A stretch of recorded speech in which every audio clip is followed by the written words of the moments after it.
Welcome viewers to my channel Passion for English Literature. Viewers, now I am going to describe a question that is taken from the tragedy Dr. Faustus, written by Christopher Marlowe. Viewers, this is a short question and this question is very important and is frequently set in the exam paper. The question is, describe the function of chorus in Dr. Faustus. Viewers, those who have not subscribed to my channel are requested to do so. And thank those who have already subscribed. Let's get started. Viewers, again I am going to tell the question, that is, describe the function of chorus in Dr. Faustus.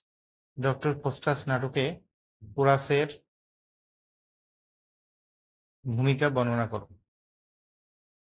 The technique of the chorus is adapted from the traditions of classic Greek drama.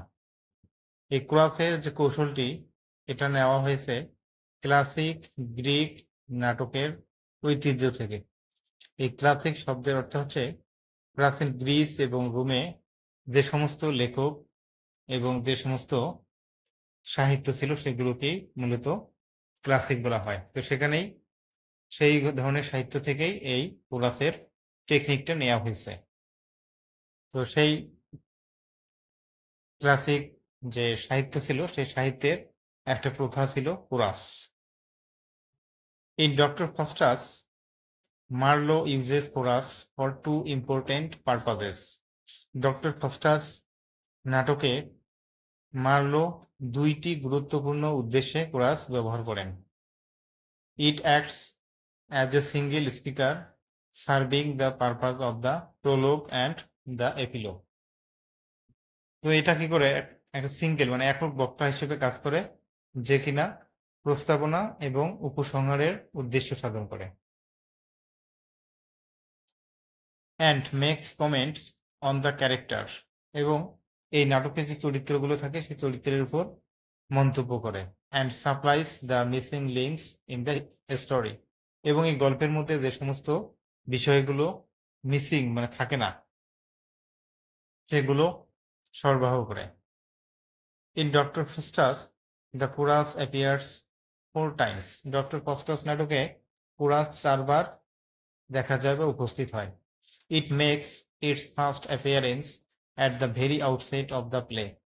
তো এই chorus সর্বপ্রথম নাটকের একেবারে শুরুতে এর উপস্থিতি দেখা যায়। And serves the purpose of the prologue, এবং সে প্রস্তাবনার উদ্দেশ্য সাধন করে। The chorus speaks directly to the audience. chorus সরাসরি অডিয়েন্সের সঙ্গে কথা বলে। And tells the basic background history of Faustus, এবং ফস্টাসের মৌলিক পটভূমির ইতিহাস বলে দেয়। And explains that the play is to concern his downfall, এবং এটা ব্যাখ্যা করে যে এই নাটকটা হচ্ছে ডক্টর ফস্টাসের পতন সম্পর্কে। The chorus is also used to express the author's views. তো এই কোরাস কি করে যে লেখকের যে মতামত অভিমত সেটা প্রকাশ করতে ব্যবহৃত হয়। And to remind the audience of the proper moral to be learned from the play itself, এবং এই নাটক থেকে যে সঠিক যে নীতিশিক্ষাটা গ্রহণ করতে হবে সেই সঠিক নীতিশিক্ষা সম্পর্কে লেখকদেরকে অডিয়েন্সদেরকে অর্থাৎ দর্শক শ্রোতাদেরকে স্মরণ করিয়ে দেওয়ার জন্য ব্যবহৃত হয়। Thus, the opening speech of the chorus functions as a prologue to define the scope of the play. তো অতএব দেখা যাচ্ছে যে এই কোরাসের যে উদ্বোধনী বক্তৃতা সেটা এই নাটকের পরিধি নির্ধারণ করার জন্য একটা প্রস্তাবনা হিসেবে কাজ করছে। The chorus makes its second appearance at the beginning of the third act. তারপর কোরাস কি করে third act two bridge the gap between act 2 and act 3। তো অ্যাক্ট 2 এবং অ্যাক্ট 3 এর মধ্যে যে একটা ব্যবধান ছিল সেই ব্যবধানটা দূর করার জন্য তৃতীয় অ্যাক্টের শুরুতে এই কোরাস দ্বিতীয়বার উপস্থিত হয়। There is a lapse of several years between the two acts, and the chorus relates to the audience how Faustus spent that time. So there is a lapse of several years between the two acts. এই দুই অ্যাক্টের মধ্যে যে কয়েক বছরের আপনার হলো যে একটা সময়ের ব্যবধান আছে, এবং ওই সময়ে ডক্টর ফাস্টাস কিভাবে সময় কাটিয়েছিলেন সেটা দর্শকদের কাছে বর্ণনা করে। Here the chorus narrates the unstaged events to the audience. এখানে কোরাস যে এই অডিয়েন্সের কাছে বর্ণনা করে যে সমস্ত ঘটনা মঞ্চস্থ করা হয় না সেই সমস্ত ঘটনাগুলো আপনার অডিয়েন্সের কাছে বর্ণনা করে। To enable them to follow the career of Dr. Faustus without feeling any void in the story. এই গল্পের মধ্যে কোনো প্রকার শূন্যতা অনুভব না করেই ডক্টর ফাস্টাসের যে কর্মজীবন বা ডক্টর ফাস্টাসের কি কি কাজ করে সেগুলো অনুসরণ করতে সাহায্য করে অডিয়েন্সদেরকে। এবং সেটা কিভাবে, যে এই কোরাস আনস্টেজড মানে যে সমস্ত ঘটনা মঞ্চে মঞ্চস্থ করা হয় না সেই সমস্ত ঘটনার বর্ণনা অডিয়েন্সদের কাছে দেয়, এবং তারপর হলো যে তখন অডিয়েন্সরা পুরোপুরিভাবে বুঝতে পারে যে এই ঘটনা থেকে কোন ঘটনায় যাচ্ছে, অর্থাৎ গল্পের ধারাবাহিকতা অডিয়েন্সরা বুঝতে পারে। The chorus delivers its third speech in the fourth act. Chorus কি করে যে চতুর্থ অ্যাক্টে তার তৃতীয় বক্তৃতা দেয়। Here the chorus narrates the return of Faustus to his home after he had with pleasure taken the view of rarest things and royal courts of kings.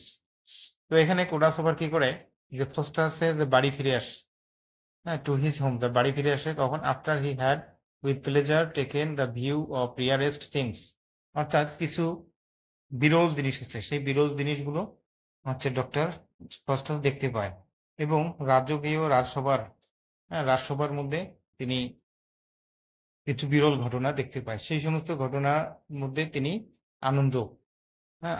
আনন্দ লাভ করে। আনন্দ লাভ করার পর তিনি আবার তার যে নিজের বাড়ি সেই বাড়িতে তিনি ফিরে আসে। সেটা কিভাবে আসে সেটাই হলো কোরাস বর্ণনা করে। It tells us Faustus' fame has spread far and wide. এটা আমাদের বলে, অর্থাৎ কোরাস আমাদের বলে যে ফাস্টাসের খ্যাতি সর্বত্র ছড়িয়ে পড়েছে। And he was invited to the palace of Charles V to display his miraculous magic feat. এবং এই ডক্টর ফাস্টাসকে ইনভাইটেড মানে আমন্ত্রণ করা হয়েছিল চার্লস পঞ্চমের প্রাসাদে, কিসের জন্য, টু ডিসপ্লে হিজ মিরাকিউলাস, তার এই অসাধারণ যে জাদুকরী যে প্রদর্শন সেই প্রদর্শন দেখানোর জন্য, জাদুকরী যে কর্মকাণ্ডগুলো আছে সেগুলো দেখানোর জন্য চার্লস পঞ্চমের প্রাসাদে তাকে আমন্ত্রণ জানানো হয়েছিল। Here again the chorus bridges the time gap and also hints at the further course of action. তো এখানেও কি করে যে কোরাস হচ্ছে সময় ব্যবধান কি করে দূর করে এবং যে পরবর্তী কর্ম যে আছে সেই কর্মের ইঙ্গিত দেয়, অর্থাৎ পরবর্তীতে কি হবে, পরবর্তী যে পদক্ষেপ আছে সেই পদক্ষেপে কি ঘটবে তার একটা ইঙ্গিত দেয়। The chorus appears for the last time at the end of the play. তো কোরাস এই নাটকের শেষে সর্বশেষের জন্য উপস্থিত হয়। And serves the purpose of the epilogue, এবং উপসংহারের উদ্দেশ্য সাধন করে। It comes as a moral tag, এটা হচ্ছে একটা নীতিগত দিক হিসেবে আসে। The chorus here moralizes that man should not hanker after limitless power. তো এখানে কোরাস কি করে যে একটা নীতি শিক্ষা দেয় যে মানুষের সীমাহীন ক্ষমতার পিছনে ছোটা উচিত নয়। And pelp at the cost of human soul, এবং মানবাত্মার বিনিময় মানে আত্মাকে বিক্রি করে বা আত্মার বিনিময়ে হচ্ছে সীমাহীন ক্ষমতা এবং আপনার যে সম্পদের পিছনে ছোটা উচিত নয়। Thank you viewers for watching the video. If you think that the video is helpful to you, you are requested to subscribe the channel.